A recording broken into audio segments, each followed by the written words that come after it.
तो मैं खुशबू अग्रवाल। और कैसे हैं आप लोग दोस्तों? हम सभी इंसान हैं और इंसान की ज़िंदगी में समस्याएं तो आती ही रहती हैं। और कुछ समस्या ऐसी होती है जो बिल्कुल मामूली सी होती है, जिन्हें हम चुटकियों में समाधान कर देते हैं।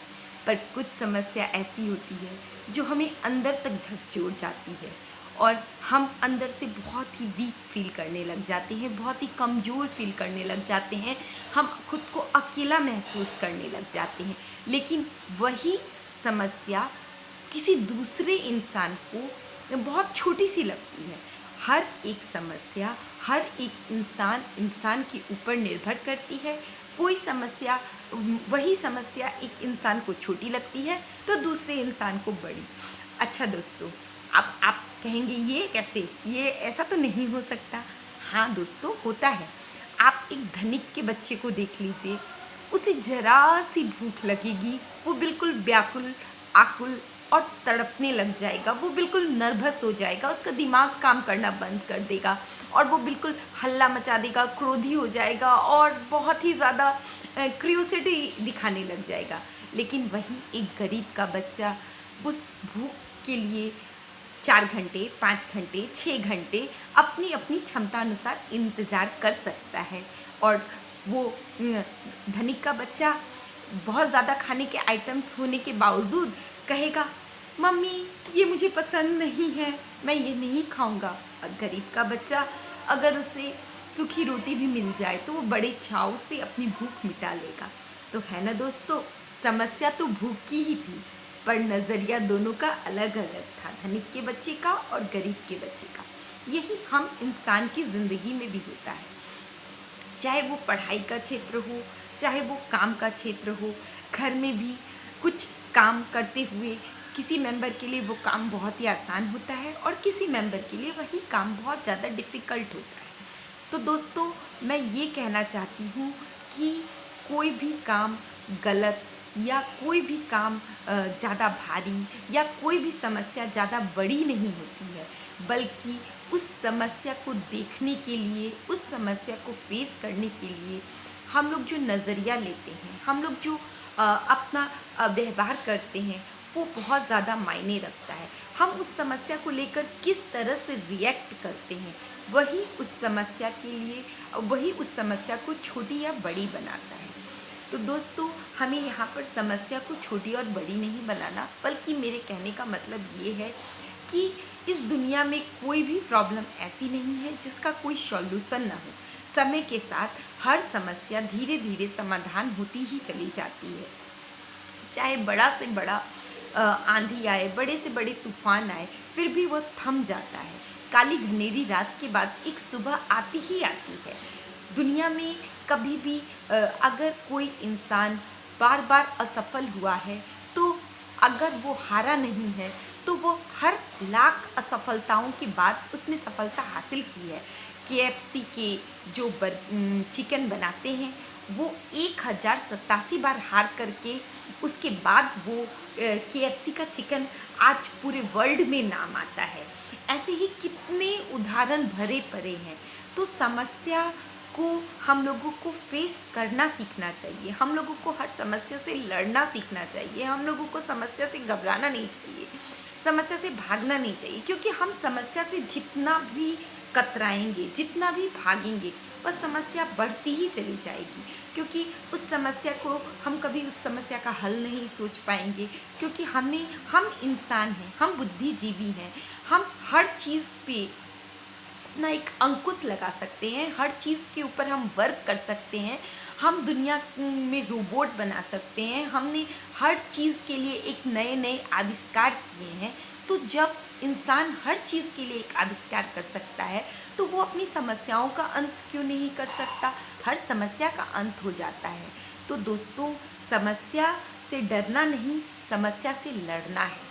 और समस्या से लड़ना, वो को एक कहानी सुनाने जाऊंगी। तो बहुत समय की बात है, एक बार कृष्ण और बलराम जंगल की सैर पे निकलते हैं। जंगल की सैर पे जाते हैं तो सैर करते करते वहाँ पर शाम पड़ जाती है, और शाम पड़ने के बाद दोनों भाई निश्चित करते हैं कि भैया हमें तो अब है ना जंगल में रुक जाना चाहिए। तो कृष्ण ने कहा कि ये जंगल में रुकना सही नहीं है, यहाँ पर जानवरों का खतरा है।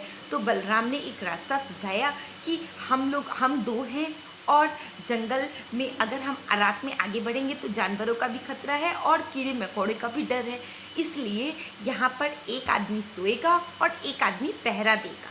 तो कृष्ण भगवान को भी ये राय बहुत अच्छी लगी। इस तरह से दोनों भाइयों ने निर्णय किया और सबसे पहले कृष्ण भगवान सो गए। कृष्ण भगवान सो गए और बलराम जी पहरा देने लगे। जब बलराम जी पहरा देने लग गए तो उस समय एक भयानक राक्षस आया, और वो राक्षस को देख के बलराम जी बिल्कुल डर गए बलराम जी। तो वो राक्षस बड़ा हो गया। फिर वो राक्षस और जोर से चिल्लाया तो बलराम जी और भी ज़्यादा डर गए, और इस तरह से वो राक्षस जितना चिल्लाता बलराम जी उतना ज़्यादा डरते जाते। जैसे जैसे बलराम जी डरते जाते, बलराम जी का आकार छोटा होते जाता और उस राक्षस का आकार बड़ा होते जाता। और ऐसे ही कई बार ये प्रक्रिया होने के बाद जब वो राक्षस बलराम जी के निकट आ गया तो बलराम जी उसे देखकर मूर्छा खाकर गिर गए, बेहोश हो गए। बेहोश होने से पहले उनके मुंह से एक शब्द निकला, हे कृष्ण। तो कृष्ण भगवान उठे। कृष्ण भगवान को लगा कि बलराम जी को नींद आ रही थी, इसलिए वो सो गए और कृष्ण भगवान पहरा देने लग गए। तो वो राक्षस पुनः आया। जब कृष्ण भगवान ने उस राक्षस की ओर देखा तो कृष्ण भगवान ने पूछा, तुम कौन हो, कहाँ से आए हो, क्या बात है, तुम इस सुनसान जंगल में क्यों हो? तो वो राक्षस और जोर से घुर्राया, लेकिन कृष्ण भगवान शांत और एकदम ही सौम्य स्वभाव में मुस्कुराते चले गए। ऐसा ही वो राक्षस बार बार चिल्लाता रहा और कृष्ण भगवान बार बार नरम और सौम्य रूप धरते गए। ऐसा होने से कृष्ण भगवान का आकार तो बड़ा होता गया और राक्षस का आकार छोटा होते गया। जब वह राक्षस कृष्ण भगवान के समीप आया तो कृष्ण भगवान ने अपनी कमर की पटुका खोलकर उस राक्षस को अपनी पटुका में बांध लिया।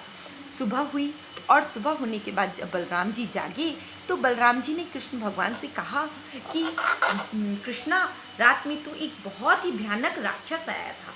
तो कृष्ण भगवान ने पटुका में से दिखाते हुए कहा, कहीं वह राक्षस ये तो नहीं है? तो बलराम जी बोले, अरे ये राक्षस इतना छोटा कैसे हो गया? तो कृष्ण भगवान ने कहा, कोई भी समस्या बड़ी नहीं होती, अगर हम लोग अपने शांति और सौम्य स्वभाव से उस समस्या से लड़ें तो वह समस्या छोटी हो जाती है। कहने का तात्पर्य यह है दोस्तों, इस कहानी से मैं यही बताना चाहती हूँ कि ज़िंदगी में भी समस्या आती रहेंगी और समस्या आएगी तभी हम जिंदा हैं। समस्या आ रही है तभी हम जिंदा हैं, क्योंकि ये ज़िंदगी उतार और चढ़ाव से भरी है। और ज़िंदगी में असफलता के लिए हम जब तक समस्या नहीं आएगी तब तक हम सीखेंगे कैसे? और जब तक हमारी ज़िंदगी में समस्या आ रही है तो हम उस समस्या से लड़ना सीख रहे हैं, और नई नई समस्या हमें नया नया एक्सपीरियंस कराती है। तो इसलिए दोस्तों, हमें कभी भी समस्याओं से नहीं घबराना चाहिए और हमेशा हमें हर समस्या का फेस टू फेस सामना करना चाहिए। और जब हम शांत और अस्थिर दिमाग से उस समस्या पर सोचते हैं तो हमारा मन हमें उस समस्या का हल बता देता है और हम उस समस्या से ओवरकम कर जाते हैं और हम अपनी ज़िंदगी में आसानी से उस समस्या से लड़ जाते हैं। इसलिए दोस्तों, हर समस्या का समाधान हमारे खुद के अंदर है। इसलिए तो कहता है भगवान ने हर समस्या का समाधान करने की क्षमता हम मनुष्यों में दी है। तो है ना दोस्तों, इसके साथ ही बाय बाय।